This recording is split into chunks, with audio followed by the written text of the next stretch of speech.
आज आपके समक्ष एक बहुत ही रोचक लघु नाटक लेकर आए हैं, हिंदी की बिंदी, जिसको विक्रम सिंह जी ने लिखा है। इसमें पात्र हैं निर्धारण अधिकारी, निर्धारिती, हिंदी अधिकारी, निर्धारण अधिकारी के पिता और दो कर्मचारी। इस लघु नाटक में कुल 4 दृश्य हैं। दृश्य 1, आयकर कार्यालय, निर्धारण अधिकारी का कमरा एवं निर्धारिती का प्रवेश। निर्धारिती, क्या मैं अंदर आ सकता हूँ साहब? निर्धारण अधिकारी, यस कम इन। निर्धारिती, साहब मुझे निर्धारण अधिकारी से मिलना है। निर्धारण अधिकारी कहते हैं व्हाट, किससे मिलना है? निर्धारिती, जी निर्धारण अधिकारी से। निर्धारण अधिकारी, यहाँ तो कोई निर्धारण अधिकारी नहीं है, मैंने तो ये नाम कभी नहीं सुना। निर्धारिती, साहब ये आयकर कार्यालय ही है ना? निर्धारण अधिकारी, जी हाँ ये आयकर कार्यालय ही है। निर्धारिती, पता तो यहीं का दिया था। निर्धारण अधिकारी कहते हैं आप एक काम कीजिए, यहाँ हिंदी से रिलेटेड सारे काम एडी विक्रम सिंह जी करते हैं। आप रूम नंबर 24 में चले जाइए, वहाँ एक सरदार जी बैठे होंगे, वही हमारे एडी हैं, आप उनसे मिल लीजिए। निर्धारिती हाथ जोड़कर कहते हैं धन्यवाद साहब। दृश्य 2, हिंदी अधिकारी का कमरा, निर्धारिती का प्रवेश। निर्धारिती, क्या मैं अंदर आ सकता हूँ साहब? हिंदी अधिकारी, जी हाँ आइए बैठिए। निर्धारिती, जी मुझे निर्धारण अधिकारी से मिलना है। हिंदी अधिकारी, वो तो कमरा नंबर 2 में बैठते हैं। निर्धारिती, जी मैं कमरा नंबर 2 से ही आया हूँ, वहाँ एक साहब बैठे थे, उन्होंने ही मुझे आपके पास भेजा है। हिंदी अधिकारी कहते हैं अरे कमरा नंबर 2 वाले साहब ने ही आपको मेरे पास भेजा है? अच्छा ये बताइए कि आपको क्या काम है? निर्धारिती कहते हैं साहब मुझे एक मामले में सुनवाई के लिए आज बुलाया गया है। कर निर्धारण के एक मामले में मुझे पर शास्ति लगाई गई थी। मैंने जब दोबारा विचार करने के लिए अर्जी दी तो सुनवाई के लिए मुझे आज बुलाया गया है।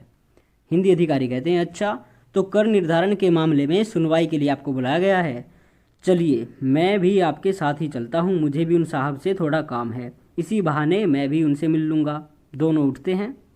दृश्य 3, निर्धारण अधिकारी का कमरा, हिंदी अधिकारी एवं निर्धारिती का प्रवेश। हिंदी अधिकारी, सर क्या हम अंदर आ सकते हैं? निर्धारण अधिकारी, आइए आइए सिंह साहब, कहिए कैसे आना हुआ, कोई ख़ास काम है क्या? हिंदी अधिकारी कहते हैं सर काम तो कुछ खास नहीं है, ये एक साहब आपसे मिलना चाहते हैं तो मैंने सोचा इसी बहाने मैं भी आपसे मिल लूँगा, सो मैं इन्हें साथ ही ले आया।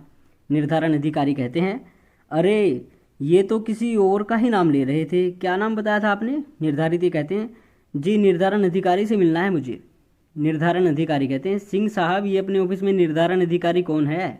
हिंदी अधिकारी कहते हैं सर असेसिंग ऑफिसर को ही हिंदी में निर्धारण अधिकारी कहते हैं। निर्धारण अधिकारी, ओह माय गॉड, मुझे तो पता ही नहीं था, खैर कोई बात नहीं। निर्धारिती की ओर देखकर कहिए क्या काम है? निर्धारिती, साहब आज मेरे केस की सुनवाई के लिए मुझे बुलाया गया है। निर्धारण अधिकारी पूछते हैं बताइए क्या केस है? तो निर्धारिती कठिन तकनीकी शब्दावली में अपना केस प्रस्तुत करता है और क्या कहता है, हाथ जोड़कर साहब मैंने अपनी लेखा बहियां जिनमें मेरा व्यापार खाता, लाभ और हानि लेखा, तुलन पत्र इत्यादि थे, सब अपनी आयकर विवरणी के साथ जमा किए थे। बिल और वाउचर न होने की वजह से आपने उनमें 5 लाख रुपए बढ़ा दिए और फिर ब्याज लगाकर शास्ति भी लगा दी। साहब मैं गरीब व्यापारी हूँ, ये तो मेरे साथ अन्याय है साहब, मैं इतना कर वहन नहीं कर पाऊँगा। निर्धारण अधिकारी, अरे भाई ये तुम क्या कह रहे हो? यहाँ पे एक त्रुटि है वर्तनी की, ये तुम क्या कह रहे हो होना चाहिए, है यहाँ पे गलत है। ये तुलन पत्र शास्ति ये सब क्या है, मुझे तो कुछ भी समझ में नहीं आ रहा है। हिंदी अधिकारी, सर दरअसल ये हिंदी में अपना केस आपके सामने रख रहे हैं। निर्धारण अधिकारी, वो तो ठीक है सिंह साहब, लेकिन ये तुलन पत्र शास्ति ऐसे हिंदी तो मैंने कभी नहीं सुनी। हिंदी अधिकारी, सर ये आयकर की तकनीकी शब्दावली है, वैसे इसमें बदलाव की आवश्यकता है, इसमें बदलाव की गुंजाइश भी बहुत है सर। तुलन पत्र का अर्थ है बैलेंस शीट तथा शास्ति का अर्थ है पेनल्टी। वैसे हिंदी में पेनल्टी के लिए दंड और जुर्माना जैसे आसान शब्द भी प्रचलित हैं, लेकिन पता नहीं आयकर की तकनीकी शब्दावली में शास्ति शब्द ही क्यों लिया गया है। ऐसी ही शब्दावली की वजह से लोग हिंदी का विरोध करते हैं, अन्यथा हिंदी जैसी वैज्ञानिक भाषा कोई नहीं है। मैं इस संबंध में आयकर निदेशालय से बात करूंगा, इसमें सुधार होना ही चाहिए। निर्धारण अधिकारी, सिंह साहब मेरी समझ में ये नहीं आता कि जब काम आसानी से इंग्लिश में हो जाता है तो फिर हिंदी में काम करने की क्या ज़रूरत है। अब जो ये क्वेश्चन असेसिंग ऑफिसर निर्धारण अधिकारी ने हिंदी अधिकारी से पूछा है, ये कई बार हिंदी अधिकारी की पोस्ट के लिए इंटरव्यू में पूछ लिया जाता है। तो इस पर आपको क्या जवाब देना चाहिए, ये हिंदी अधिकारी जो जवाब देंगे उसी से संबंधित आपको भी जवाब देना चाहिए। तो हिंदी अधिकारी जी कहते हैं, सर हिंदी हमारी राजभाषा है, संविधान में हिंदी को राजभाषा का दर्जा दिया गया है। नौकरी में आने से पूर्व सभी कार्मिक एक शपथ पत्र पर हस्ताक्षर करते हैं, उसमें ये लिखा होता है कि हम संविधान के प्रति निष्ठावान और वफादार रहेंगे। इसीलिए सर ये हमारा नैतिक कर्तव्य हो जाता है कि हम हिंदी में काम करेंगे और हिंदी को बढ़ावा देंगे।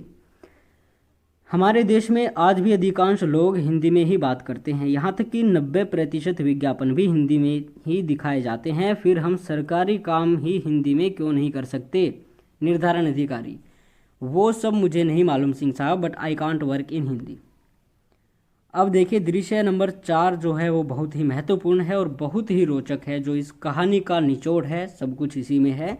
तो आयकर कार्यालय में निर्धारण अधिकारी के पिता का प्रवेश होता है और एक कर्मचारी से वार्तालाप होती है उनकी। निर्धारण अधिकारी के पिता कहते हैं, साहब मुझे निर्धारण अधिकारी से मिलना है। कर्मचारी अंग्रेजी में जवाब देता है और कहता है, what, whom do you want to meet. निर्धारण अधिकारी के पिता कहते हैं, साहब मुझे निर्धारण अधिकारी से मिलना है, वो मेरा पुत्र है। पहला कर्मचारी बोलता है, नो अधिकारी, गो, जाओ, इधर कोई नहीं है। निर्धारण अधिकारी के पिता कहते हैं दूसरे कर्मचारी के पास जाकर, साहब यहाँ निर्धारण अधिकारी कहाँ बैठते हैं, मुझे उनसे मिलना है, वो मेरे पुत्र हैं।